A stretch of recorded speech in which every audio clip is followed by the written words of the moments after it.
First, lay down some plastic on the floor. I use trash bags so I could just reuse them when I'm done. But cover the area and make sure you have a nice smooth hard floor to work on. Next, I lay the drop cloth over the plastic and I tape the edges down so it doesn't flop around as I roll the paint on it.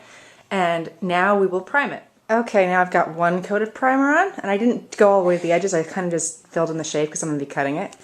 And let it dry and then do a second. And this sucks a lot of paint up, so your first coat is going to use a lot and then the second one should be easier. Okay, 2 coats, and now let it dry for a couple hours. It might take a little longer because there's plastic underneath it, but just make sure it's completely dry before the next step. Now that it's dry, get your pictures of some zebra hides, and you see that you could do them with a head on it, which I think is creepy. So I'm just gonna I traced out where you'd cut behind the ears, and I've seen rugs with this kind of a shape at the top. So I'm going to do mine with this kind of a cutout near the top where the head would be. So now I'm just going to trace this onto my rug, and then we're gonna start drawing in the stripes.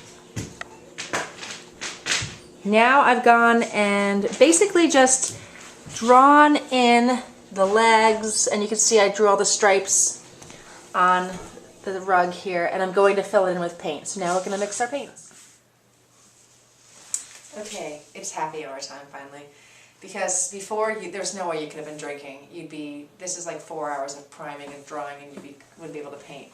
So now pour yourself a glass of wine and mix your paint.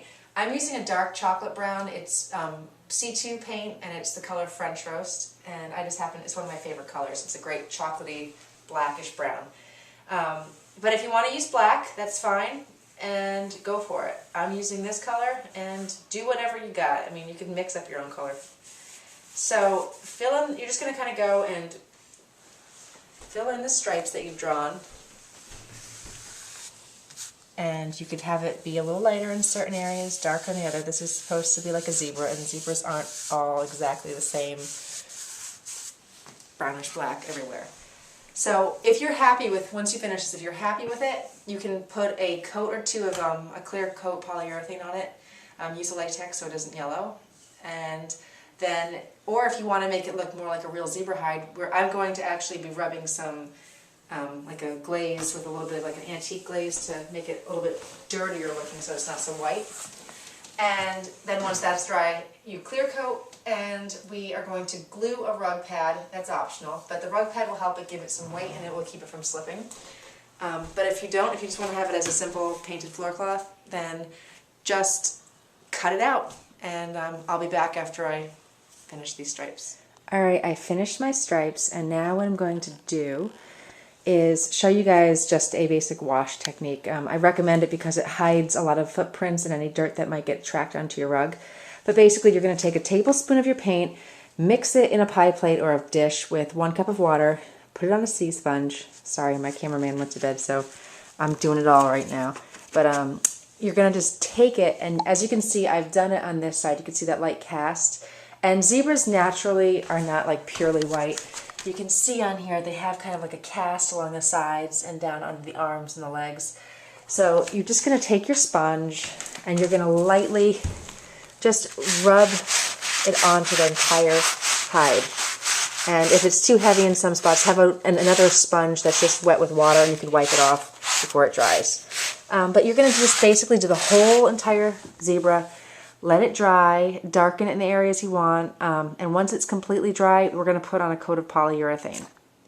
And now just cut with your scissors along that outline that you made in the beginning with the pencil, and you're almost done. Alright folks, it's like 12:30 in the morning and I'm finally done, but it's all cut out, it's sealed. I'm ready to go lay down on it and take a nap, but here it is. It just takes a lot of time of waiting for things to dry with this process, so I just need to have a space that could accommodate it. And my family's been pretty cool about it because I've had a rug down in my kitchen all day. But you can see why you need the plastic, because there's tons and tons of bleeding from the canvas of the primer. So it'll wreck anything that you do this on. So definitely put plastic down. And I recommend flipping it over, rolling on some rubber contact cement, and then putting down onto that either a wool felt pad or a rubber non-slip floor pad just because it'll give it some weight, it'll keep it from slipping around, and it'll probably prevent you from tripping on it, because if you don't, it's just such a lightweight rug that it'll just slide around.